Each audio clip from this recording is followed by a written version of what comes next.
नमस्कार. विशेषच्या या भागामध्ये आपल्या सगळ्यांचं स्वागत. मी प्रसाद काथे. सोशल मीडिया इन्फ्लुएन्सर ही भारतात एक नवीनच जमात जन्माला आलेली आहे. अशीच एक सोशल मीडिया इन्फ्लुएन्सर सध्या चर्चेत आहे. तिचं नाव आहे शर्मिष्ठा पनोली. शर्मिष्ठाची अटक आणि तक्रार करता वजाहत खान याचं गायब होणं हा विषय सध्या मोठा चर्चेचा विषय ठरलेला आहे. हिंदू देवतांवरील आक्षेपार्ह टिप्पणीचे आरोप, धमकीचे फोन आणि त्यानंतर उठलेलं राजकीय वादळ यामुळे पश्चिम बंगालमधील वातावरण सध्या तापलेलं आहे. कोलकाता पोलिसांची कारवाई आणि त्यामागची खेळी, तसंच या सगळ्याच्या मागचं विदारक सत्य नक्की काय आहे हे तपासायला हवं. हिंदू विरोधी वक्तव्य मुसलमानानं केलं तर त्याला वेगळा कायदा लागतो का, असा सवाल या सगळ्यामुळे आता उपस्थित झाला आहे. या वादात दोन प्रमुख चेहरे आहेत.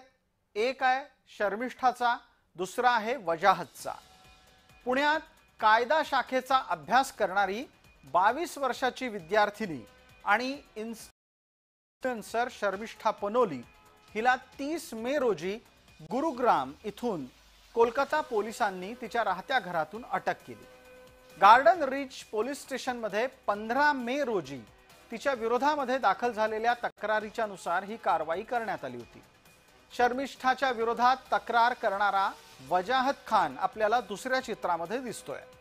शर्मिष्ठानं सोशल मीडियावर शेअर केलेल्या एका व्हिडिओत मुसलमानांच्या भावना दुखावल्या आणि समाजामध्ये असंतोष निर्माण केला, अशी तक्रार वजाहत खाननं केली आहे. हा वजाहत खान स्वतः सुद्धा सोशल मीडिया इन्फ्लुएन्सर आहे. शर्मिष्ठानं व्हिडिओमध्ये ऑपरेशन सिंदूर, तसंच भारताच्या आणि पाकिस्तान व्याप्त काश्मीरमधल्या दहशतवादी कारवाया या सगळ्या प्रकरणावर बॉलिवूडमधल्या ठराविक आणि त्यातही मुसलमान कलाकारांचं गप्प बसणं यावर टीका केली होती. वाद वाढल्यावर शर्मिष्ठानं व्हिडिओ हटवून सुद्धा टाकला, माफी पण मागितली. मात्र तरीही ममता सरकारनं हरियाणातल्या शर्मिष्ठाच्या घरी पोलीस पाठवून तिला अटक तर केलीच, शिवाय तिच्यावर खटला सुद्धा भरला. शर्मिष्ठाच्या विरोधामध्ये तक्रार करणारा वजाहत खान हा सुद्धा सोशल मीडिया इन्फ्लुएन्सर आहे आणि एक उपद्व्यापी माणूस आहे.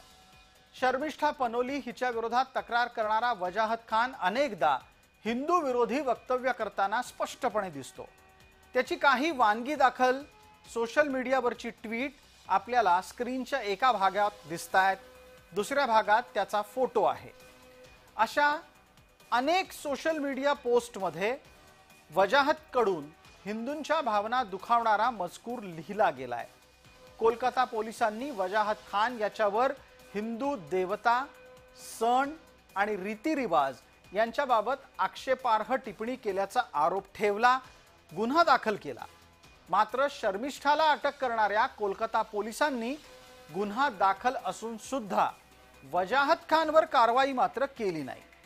श्रीराम स्वाभिमान परिषदेच्या तक्रारीच्या नुसार वजाहत खान यानं सोशल मीडियावर रेपिस्ट कल्चर, युरिन ड्रिंकर्स असे शब्द वापरून हिंदूंचा अपमान केला आहे.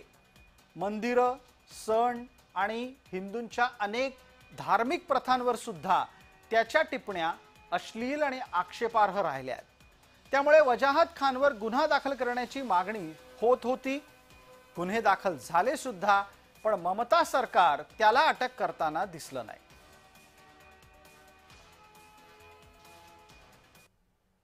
या सगळ्या प्रकरणाला राजकीय वळण सुद्धा तातडीनं लागलं.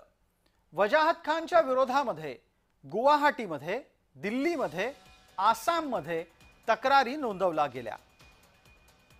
यानंतर सुरू झाला तो राज्यातल्या संघर्षाचा खेळ. आसाम पोलिसांचं पथक वजाहत खान याच्यावर कायदेशीर कारवाईच्यासाठी पश्चिम बंगालमध्ये पोहोचलं.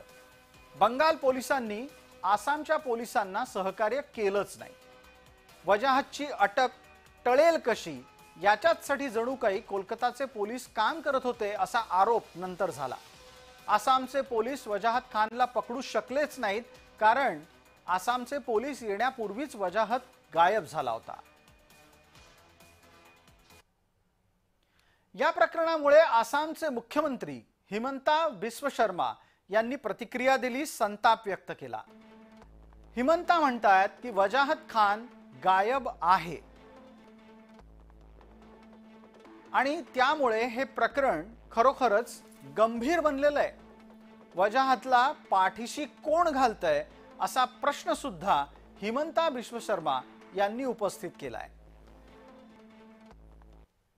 या घडामोडीमध्ये शर्मिष्ठा हिला ममता सरकारच्या कचाट्यातून सोडवण्यासाठी भारतीय जनता पार्टीवर सर्व बाजूंनी दबाव निर्माण झाला होता। शर्मिष्ठाला करण्यात आलेली अटक गैर आहे हे सगळ्यांचंच म्हणणं होतं। शर्मिष्ठाला सोडवण्यासाठी कुटुंबाला कायदेशीर मदत पुरवायला भारतीय जनता पार्टीला सक्रिय व्हावं लागलं। देवेंद्र फडणवीस, अमित मालवीय, तेजिंदर बंगा यांच्याकडून कायदेशीर मदत शर्मिष्ठाला देण्यात आली। शर्मिष्ठा सुरक्षित असेल याकडे केंद्रीय गृह मंत्रालयानं बारीक लक्ष ठेवलं होतं। न्यायालयानं सध्या शर्मिष्ठाची वैद्यकीय जामिनावर सुटका केली आहे।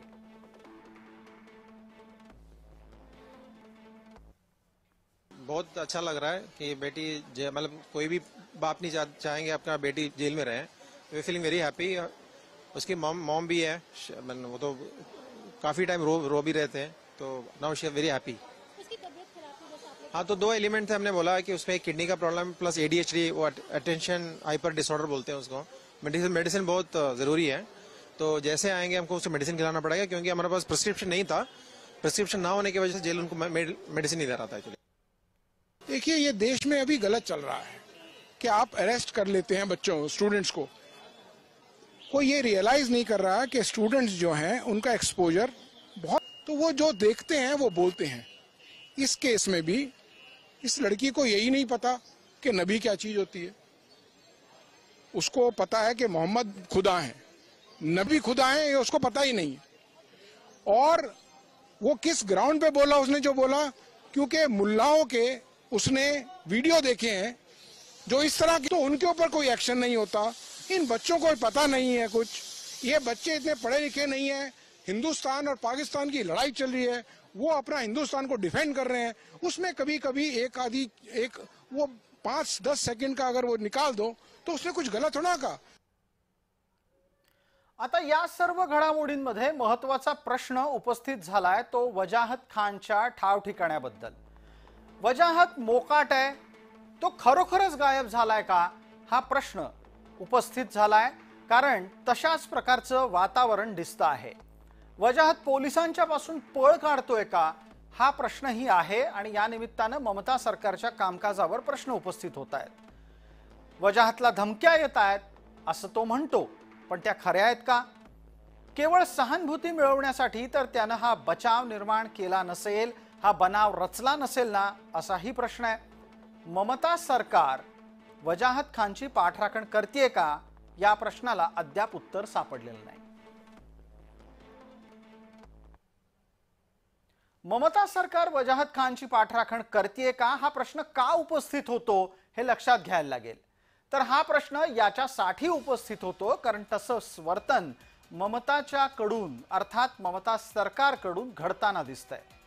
तृणमूल काँग्रेसच्या खासदार महुआ मोइत्रा ज्या आता चित्रामध्ये ममता बॅनर्जींच्या सोबत दिसतात, त्यांनी एकेकाळी काली मातेच्या बद्दल अत्यंत अपमानजनक विधानं केली आहेत। यामुळे 200 ठिकाणी तक्रारी सुद्धा दाखल आहेत।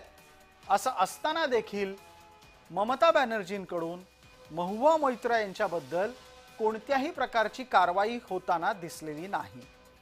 इतकंच नाही तर तृणमूल काँग्रेसच्या सायनी घोष यांनी भगवान महादेवाच्या लिंगावर निरोध चढवलेलं एक चित्र समाज माध्यमामध्ये प्रसिद्ध केलं।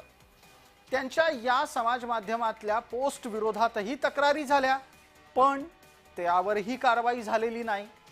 ममता बॅनर्जी अशा पद्धतीनं हिंदू विरोधी वक्तव्य करणाऱ्या, हिंदू विरोधी भूमिका घेणाऱ्या लोकांवर कारवाई का करत नाहीत हा प्रश्न अनेक जण अनेकदा विचारत असतात। ममता सरकारात कारवाई फक्त हिंदू धर्मीयांवरच होते का असा प्रश्न भारतीय जनता पार्टीनेही ममता बॅनर्जींना विचारलेला आहे। एकूणच शर्मिष्ठाची अटक वजाहतचं गायब होणं, त्यानंतर पोलिसांनी केलेली कारवाई या घटना सध्या अनेक प्रश्न आणि शंका उपस्थित करणाऱ्या आहेत.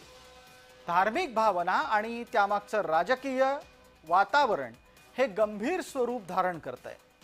यामुळे हा वाद धार्मिक भावना, सोशल मीडियाची मर्यादा आणि कायद्याच्या अंमलबजावणीचा प्रश्नही उपस्थित करतोय. आता खरा प्रश्न यात असा की सोशल मीडियामुळे जर समजा त्यावर टाकलेल्या पोस्टमुळे शर्मिष्ठाला अटक होऊ शकते, मग वजाहतला अटक का होत नाही? विशेषच्या या भागामध्ये तुर्तास इतकंच. आपण पाहत रहा फक्त जय महाराष्ट्र.